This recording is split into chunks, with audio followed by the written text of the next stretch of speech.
Assalamualaikum warahmatullahi wabarakatuh. Alhamdulillahirabbil alamin wa bihi nasta'inu ala umuri dunya waddin. Wassalatu wassalamu ala asyrofil anbiya'i wal mursalin wa ala alihi washabihi ajma'in. Amma ba'du. Rekan-rekan mahasiswa yang berbahagia, manajemen konstruksi di sesi 10 ini kita akan membahas tentang project risk management. Tentang pembahasan kita pada kesempatan ini diantaranya secara garis besar adalah tentang pertama sistematika dalam bersiasat dengan risiko, kemudian kedua konsep dasar dari risiko, kemudian yang keempat adalah manajemen risiko. Kita bahas satu persatu mengenai outline pembahasan ini. Oke, pertama-tama kita akan bahas tentang risiko dan ketidakpastian. Di sesi sebelumnya kita telah bahas mengenai siklus hidup proyek, ya, dan lain sebagainya. Sehingga kita ketahui bahwa proyek mempunyai siklus hidup dan di dalamnya tidak lepas adanya risiko. Risiko itu adalah sesuatu yang bersifat melekat atau inherent, selalu terjadi terlepas dari besar kecilnya skala dan bentuk maupun kondisi lingkungan kerja. Kemudian hampir semua keputusan komersial akan dibuat berdasar pada keadaan yang tidak pasti atau penuh dengan risiko. Kemudian sebagian besar keputusan yang dibuat dipengaruhi oleh sifat subjektif dari pembuat keputusan atau decision maker. Dan decision maker akan termasuk ke dalam kategori risk taker bila cenderung bermain dengan risiko tinggi untuk mendapat keuntungan yang besar, dan sebaliknya ya masuk ke dalam kategori risk avoider. Pada awalnya kemungkinan terjadinya risiko perlu dicermati keberadaannya di mana dapat dirasakan akan terjadi di saat mendatang.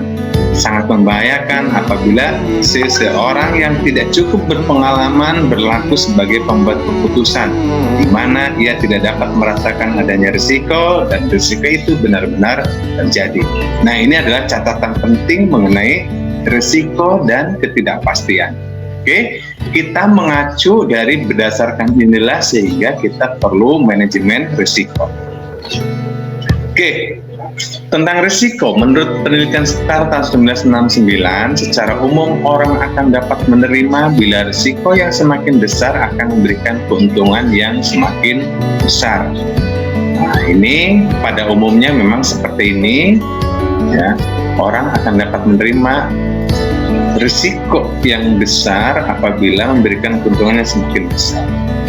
Nah, selanjutnya kita bahas tentang sistematika dalam bersiasat dengan risiko, ya.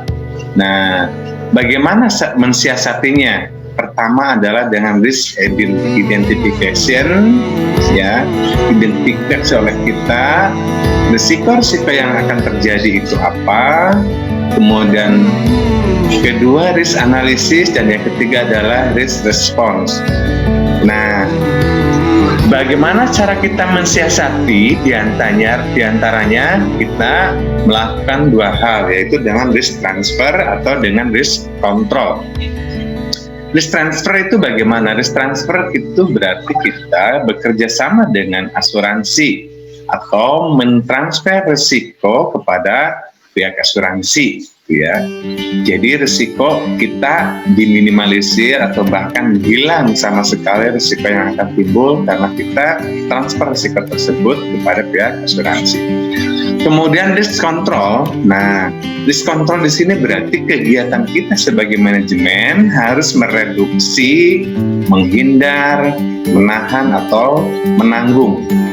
Nah, bagaimana kedua hal risk control ini bisa kita lakukan? Berarti kita perlu risk identification, mengidentifikasi risiko-risiko yang terjadi, kemudian menganalisis untuk mereduksi, menghindar, menahan atau mengganggu risiko, kemudian risk response, kemudian lakukan kegiatan-kegiatan tahapan-tahapan, cara mereduksinya, cara menghindar, cara menahan atau menanggungnya.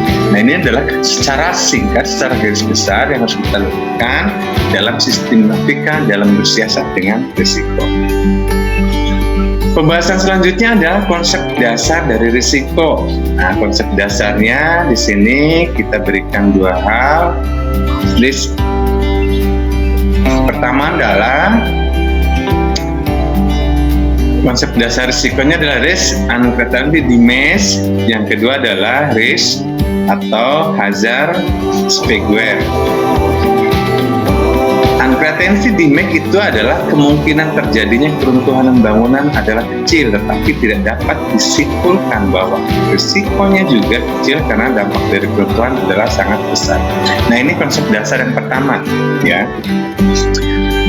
Walaupun suatu contoh ya, walaupun terjadinya keruntuhan bangunan itu kemungkinannya kecil, tetapi tidak dapat disimpulkan bahwa risikonya juga akan kecil, ya, karena dampak dari keruntuhan adalah sangat besar. Ini menjadi pola pikir dan konsep dasar untuk memikirkan dari risiko yang akan terjadi. Kemudian yang kedua dicontohkan, lubang pada jalan akan sangat membahayakan bagi pengguna yang tidak terbiasa melewatinya. Oke, ini sebagai hajar square, ya. Maksudnya ini ternyata lubang pada jalan akan sangat membahayakan apabila orang tersebut tidak terbiasa melewatinya. Artinya apa? Bagaimana cara kita mengantisipasinya? Ya, bagi yang terbiasa mungkin lubang tersebut tidak akan membahayakan. Tetapi bagi yang belum terbiasa, maka lubang itu akan menjadi bahaya atau bisa membahayakan. Nah, dari gambaran konsep dasar risiko inilah, maka kita harus mengantisipasi agar pengguna yang belum terbiasa melewati jalan tersebut pun tidak menjadi bahaya, tidak membahayakan bagi mereka yang belum terbiasa melewatinya. Berarti dengan cara apa? Nah, inilah pemikiran dasar, konsep dasar dari risiko. Kemudian selanjutnya adalah manajemen risiko. Manajemen risiko menurut Project Management Body of Knowledge PMBOK ada 3 definisi untuk risk management, ya. Nah, ini menurut PMBOK ada 3. Pertama adalah risk management is the formal process by which risk factor are systematically identified, assessed, and provided for.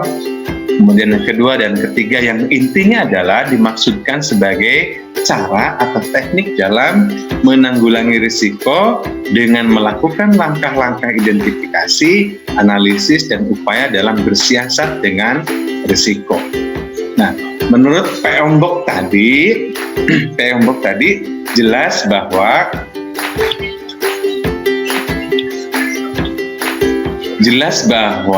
yang dimaksud dalam PMBOK tadi adalah mengenai sistematika dalam bersiasat dengan risiko, yaitu risk identification, risk analysis, dan risk response. Dan penanggulangannya diantaranya kita dengan melakukan risk transfer dan risk control.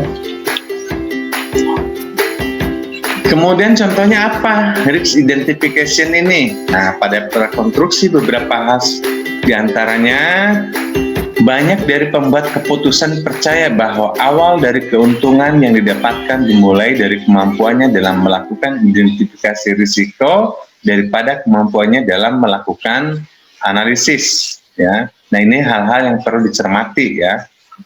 Kemudian yang kedua, diperlukan kemampuan melakukan identifikasi secara awal akan adanya risiko dan ketidakpastian yang kemudian bagaimana menyusun strategi untuk pengendalian dan bersiasat dalam mengalokasikan risiko atau risk allocation. Nah, bisa saja sebuah risiko atau resiko itu kita transfer melalui kontrak, ya.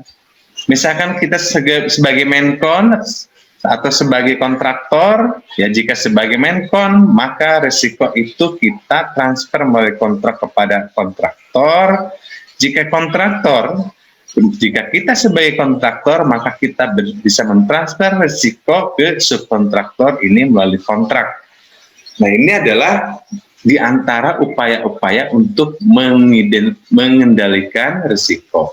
Nah, tetapi sebelum kita mampu mengendalikan risiko tersebut, hal pentingnya adalah kita harus mampu mengidentifikasi risiko yang dimaksud. Ya, dalam rekonstruksi itu risiko-risiko itu apa saja yang akan terjadi, gitu ya. Banyak hal tentunya, dan itulah cara setelah kita identifikasi dan selanjutnya kita bisa menyusun strategi untuk pengendaliannya. Nah, dan pengendalian tersebut diantaranya tadi kita bisa transfer dengan dengan asuransi atau kita transfer melalui kontrak. Ya, kita bagi-bagi risiko tersebut supaya risiko yang akan kita alami sekecil mungkin, bahkan jika bisa tidak terjadi risiko-risiko kepada kita. Baik kita dalam posisi sebagai owner, atau kita di posisi sebagai menkon, atau kita di posisi sebagai kontraktor, atau kita berada dalam posisi subkontraktor.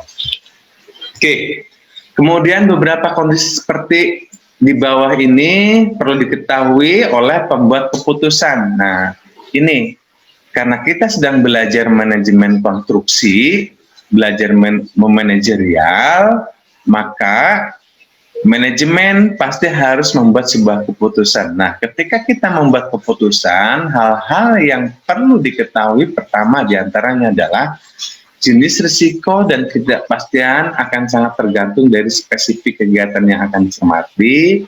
Kemudian beberapa risiko akan berakibat fatal tetapi kejadiannya sangat rendah. Ya, ini ya yang perlu dicermati dan perlu diketahui. Mungkin saja kejadiannya sangat rendah tapi risiko tersebut bisa berakibat fatal. Misal kegagalan struktur, perang, dan kebangkrutan. Kemudian yang ketiga adalah pada proyek konstruksi, risiko sering mengakibatkan keuntungan ataupun kerugian. Misal, variation order, inflasi, dan sebagainya. Kemudian yang keempat, banyak kejadian yang mengakibatkan risiko dan tidak didukung oleh data yang cukup. Sehingga probabilitas yang bersifat subjektif perlu digunakan untuk membuat keputusan. Ini adalah hal-hal penting yang perlu diketahui bagi manajemen untuk membuat sebuah keputusan. Ini dasar-dasar pemikirannya. Risk analysis, decision tree. Nah, ini analisis risiko digunakan untuk mendapatkan besaran kuantitatif akan adanya potensial risiko pada rekonstruksi. Kemudian pengalaman dan pengetahuan akan sangat menentukan terhadap hasil yang didapatkan. Ketiga, metode perhitungan dengan statistik hanya merupakan alat bantu bagi si pembuat keputusan, tetapi tidak dapat menggantikan peranannya dalam membuat pertimbangan-pertimbangan. Nah, bisa saja kita dalam menganalisis risiko itu menggunakan statistik gitu ya, tetapi tetap keputusan harus dibuat oleh si pembuat keputusan. Dalam hal ini adalah top management. Oke. Kemudian risk analysis data. Setiap teknik yang dipilih dalam melakukan analisis risiko hampir selalu didapatkan data dengan tingkat ketidakpastian. Nah, teknik probability dipilih untuk mengukur ketidakpastian secara lebih objektif berdasar pada data-data yang lalu. Pada PR konstruksi, tingkat probability sering ditentukan secara subjektif oleh si pembuat keputusan. Nah, ini tentunya dalam analisis data, ya, dalam analisis data risiko, ya, ini kita perlu kumpulkan pada proyek-proyek konstruksi yang sebelumnya, gitu ya.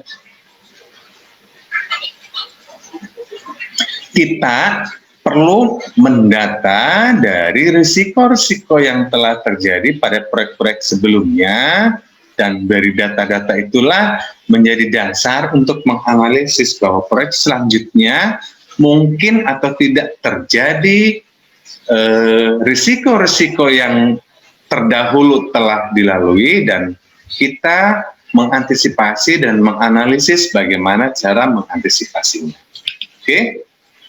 Kemudian risk analysis teknik, ya.